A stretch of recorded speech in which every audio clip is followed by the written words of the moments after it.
Part 1. First Day. Yui's first day at the university's music department was a whirlwind of new experiences. The moment she stepped into the bustling rehearsal room, she felt a profound sense of being home.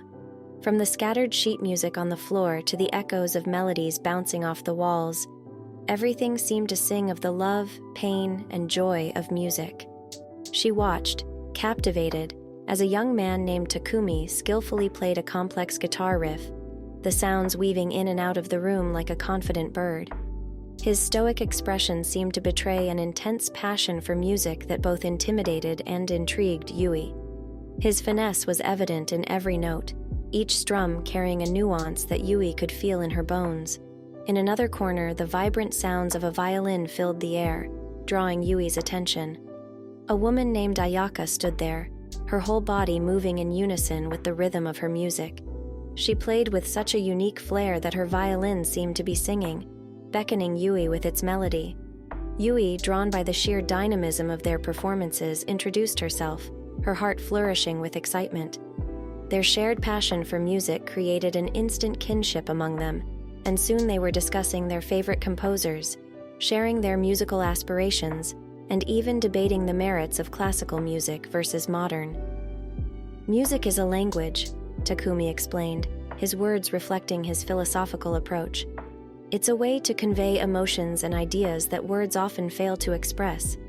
Ayaka, with her usual fiery spirit, chimed in, "It's more than just that. Music is a wild beast, a force of nature. It has the power to move you, to shake you, to make you feel alive." From that day forward, Yui knew she was in for an incredible journey into the heart of music. Part 2. Finding her rhythm. As weeks turned into months, Yui found herself more and more engrossed in the world of music. Guided by her newfound friends, she began to explore the depths of her own musicality. Takumi, with his deep understanding of composition, became a sort of mentor for her, teaching her the nuances of creating music that resonated with the soul. Meanwhile, Ayaka's unconventional approach to music intrigued Yui. Ayaka didn't just play music, she lived it. Every note she played on her violin wasn't just a sound, it was an emotion, a transcendent experience that left an indelible mark on Yui. One day, while taking a break at a local cafe, Yui, Takumi, and Ayaka shared their music inspirations. Takumi, true to his introspective nature, explained, "For me, it's the silence between the notes that truly inspires me. It's a reminder that music isn't just about sound, but also the absence of it." Ayaka, on the other hand, talked about the raw power of music, the way it could incite exhilaration, bring peace, or even stir rebellion. She explained, "I draw inspiration from the chaotic beauty of life. I aim to create music that's as unpredictable and thrilling as life itself." Yui listened intently, soaking in their wisdom. The conversation sparked a catalyst within her, and she felt her perspective towards music broadening. She realized that music was more than just notes on a page. It was a conversation, a language that transcended words, a way of understanding and expressing the world around her. Part 3. Discovering the depths of music. As Yui continued her musical journey, she also discovered the challenges that came with it. From the painstaking process of understanding complex musical theories to the frustration of hitting a creative block, she experienced it all. Yet each hurdle only strengthened her love for music. During one particular practice session, Yui struggled to master a complicated piece on the piano. Her fingers faltered, unable to keep up with the rhythm. Takumi, noticing her struggle, offered some advice. "Music isn't just about technique, it's also about emotion. Feel the music within you, let it guide your fingers," he suggested. With Takumi's words in mind, Yui tried again, this time focusing not just on the notes, but also on the feelings they were meant to evoke. As her fingers glided over the piano keys, she felt a connection with the music she had never experienced before. It was a moment of pure euphoria. Meanwhile, Ayaka faced her own challenges. Known for her audacious style, she found it difficult to confine her music to traditional norms. "I hate being boxed in," she declared, her frustration evident. "Music should be free, wild, not restricted by rules." Seeing Ayaka's struggle, Yui shared the lesson she learned from Takumi. Perhaps it's not about conforming to the norms, but understanding them. Once we understand them, we can decide how to express our music. Their shared struggles brought them closer, strengthening their bond. Together, they were not just exploring the world of music, but also understanding their own selves. Part 4. The Music Contest. A new wave of excitement swept over the music department when the university announced the annual music contest. The contest was known for its rigorous judging criteria and the high caliber of talent it attracted. However, the real prize was the invaluable experience of creating an original piece of music. Yui, Takumi, and Ayaka decided to participate, eager to put their musical prowess to the test. They knew the challenge ahead was daunting. Not only did they have to compose a unique piece, but they also needed to capture their distinct musical styles and beliefs into the composition. The process was a series of trials and triumphs. Takumi, with his profound understanding of music, guided the trio, his calm demeanor providing a counterbalance to Ayaka's vibrant energy. Yui, with her ability to draw emotion out of music, added a delicate touch to their piece, ensuring that it spoke to the hearts of their listeners. However, the journey was not smooth. There were disagreements and debates, each of them having their own visions of what their music should represent. Takumi, the advocate of subtlety, often found himself at odds with Ayaka's fiery spirit, her music bursting with raw, unfiltered emotions. "I don't want our music to whisper. I want it to roar," Ayaka would exclaim, her ardor evident. Takumi, however, would respond, "A whisper can be as powerful as a roar if you listen closely."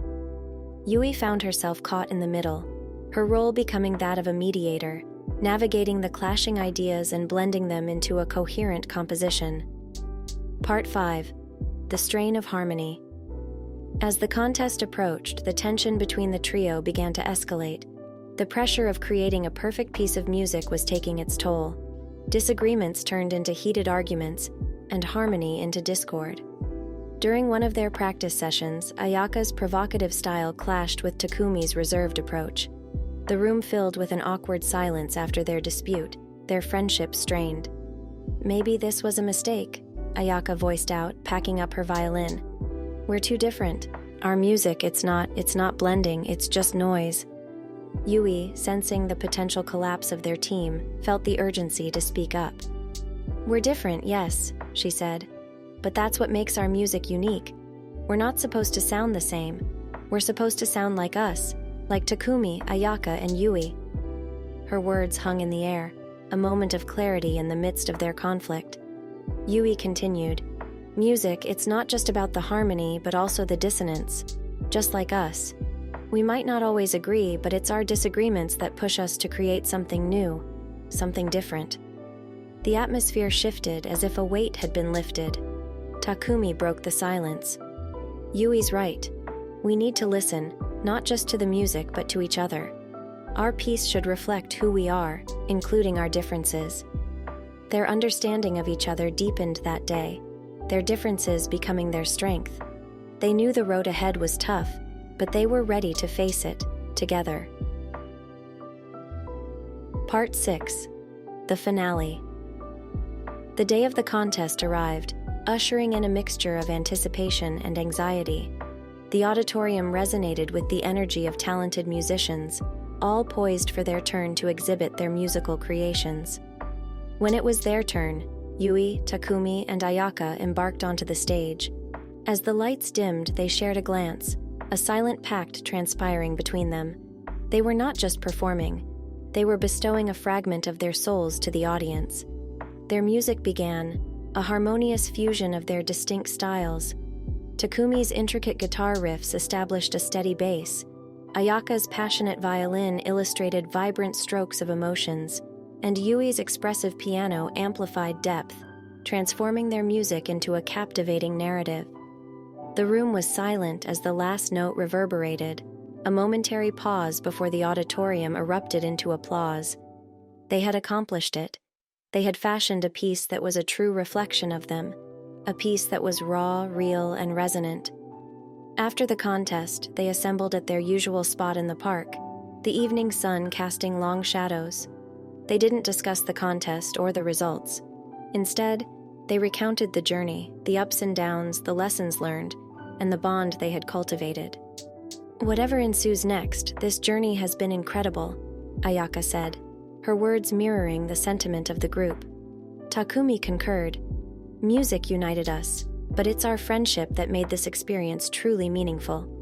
Yui grinned at her friends, realizing that the true reward was not the contest, but the journey they had embarked upon together, the progress they had achieved, and the friendship they had forged. Their music wasn't just a melody, it was a chronicle of their shared experiences, a musical score of their time-space. With newfound resolve, they looked forward to the next chapter of their musical journey, ready to confront whatever challenges lay ahead.